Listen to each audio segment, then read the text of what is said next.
തഖ്വ എന്നത് നിങ്ങൾക്ക് നിങ്ങളുടെ വീടുകളിൽ വെച്ചു, അല്ലെങ്കിൽ ഞാൻ ഓഫീസിൽ വെച്ചുപോയി, അതല്ലെങ്കിൽ ഞാൻ പോക്കറ്റിൽ വെച്ചുപോയി, അളമാരയിൽ വെച്ചുപോയി, വേറൊരാൾക്ക് കൊടുത്തു, ഇങ്ങനെയൊന്നും പറയാൻ പറ്റാത്തതാണ് എന്ത്? തഖ്വ.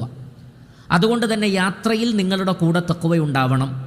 നിങ്ങളുടെ നാട്ടിലും ഉണ്ടാകണം, വിദേശത്തും ഉണ്ടാകണം, രാത്രിയിലും ഉണ്ടാകണം, പകലിലും ഉണ്ടാകണം, എല്ലാവരും ഉള്ളപ്പോഴും ഉണ്ടാകണം, ഒറ്റക്കാകുമ്പോഴും ഉണ്ടാകണം. അതിനാണ് ഹൈസുമാ കുന്ത, നീ എവിടെയായിരുന്നാലും അവിടെ നിൻ്റെ കൂടെ ഉണ്ടാവേണ്ടത് തഖ്വയാണ്. കാരണം നീ എവിടെയായിരുന്നാലും അവിടെ നിന്നെ വഴിതെറ്റിക്കാൻ ഒരു ശൈത്താൻ നിൻ്റെ കൂടെയുണ്ട്. അത് നീ ഒറ്റക്കാണെങ്കിലും യാത്രയിലാണെങ്കിലും ഏത് സന്ദർഭത്തിലും ആ ശൈത്താനുണ്ട്. ആ ശൈത്താനിൽ നിന്ന് നിന്നെ രക്ഷപ്പെടുത്തുന്നത് കൂടിയാണ് തഖ്വ. തഖ്വ എന്നത് സ്വയം സുരക്ഷയാണെങ്കിൽ പിശാചിൽ നിന്നുള്ള സുരക്ഷ കൂടിയാണ് തഖ്വ.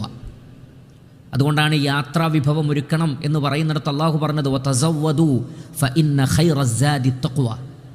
നിങ്ങൾ യാത്രയ്ക്ക് വേണ്ടി വിഭവങ്ങൾ ഒരുക്കിക്കോളൂ, പക്ഷെ അതിൽ ഏറ്റവും ഖൈറായത് തഖ്വയാണ്. നിങ്ങളുടെ ബാഗിൽ നിങ്ങളുടെ ഡ്രസ്സും നിങ്ങളുടെ മറ്റു യാത്രക്കാവശ്യമായ സാധനങ്ങളും ബാഗിൽ അടുക്കി വെക്കുമ്പോൾ ശ്രദ്ധിക്കുക, ഹൃദയത്തിൽ തഖ്വയും സൂക്ഷിക്കുക.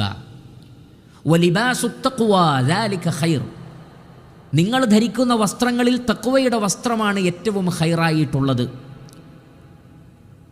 അതുകൊണ്ട് തന്നെ സഹോദരങ്ങളെ, നമ്മുടെ ജീവിതത്തിൽ മുലാസിമായി എപ്പോഴും കൂടെ ഉണ്ടാവുകയും ഒരിക്കലും നമ്മളിൽ നിന്ന് വേറിട്ട് പോവുകയും ചെയ്യാൻ പാടില്ലാത്ത വിഷയമാണ് എന്ത്?